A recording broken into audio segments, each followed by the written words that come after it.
क्या आपने कभी सुना है कि भगवान जगन्नाथ ने स्वयं पुजारियों को डांट लगाई हो सिर्फ इसलिए कि एक गरीब भक्त की केले की छाल वाली माला मंदिर में स्वीकार नहीं की गई?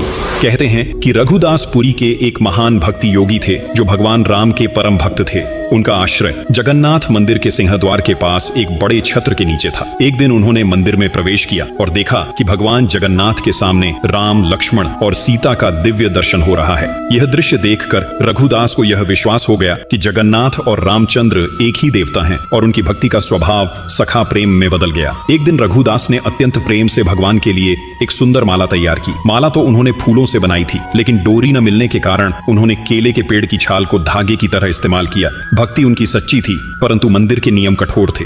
जब उन्होंने माला पुजारी को दी तो उसने तुरंत मना कर दिया, क्योंकि केले की छाल मंदिर में अपवित्र मानी जाती थी। यह सुनकर रघुदास का हृदय टूट गया। वह माला लेकर अकेले रोते हुए अपने आश्रय लौट गए। उस रात मंदिर के पुजारियों ने व्रत रखा। उम्मीद थी कि भगवान स्वयं कोई संकेत देंगे, और सच में रात के गहरे सन्नाटे में भगवान जगन्नाथ उनके सपने में प्रकट हुए। भगवान ने कठोर स्वर में कहा, तुमने रघुदास की माला ठुकराकर उसकी भक्ति का अपमान किया है। वह माला मेरे लिए सबसे प्रिय है, क्योंकि वह प्रेम से बनी थी, न कि नियमों से। वह इस समय घर में बैठा रो रहा है, भूखा प्यासा। जब तक उसकी माला मेरे गले में नहीं चढ़ाई जाती, तब तक मैं कोई पूजा स्वीकार नहीं करूंगा। सुबह होते ही पुजारी भागते हुए रघुदास के पास पहुंचे, उनके चरणों में गिरकर क्षमा मांगी और प्रेम पूर्वक माला मंदिर ले गए। जब वही माला जगन्नाथ के गले में अर्पित की गई, कहते हैं कि पूरे गर्भगृह में एक अद्भुत सुगंध और दिव्य प्रकाश फैल गया, मानो स्वयं भगवान ने अपनी प्रसन्नता प्रकट की हो। जगन्नाथ वही भगवान हैं जो सबसे पहले अपने छोटे भक्त मित्र के आंसू पोंछते हैं। इसलिए कमेंट में जरूर लिखना, जय जगन्नाथ।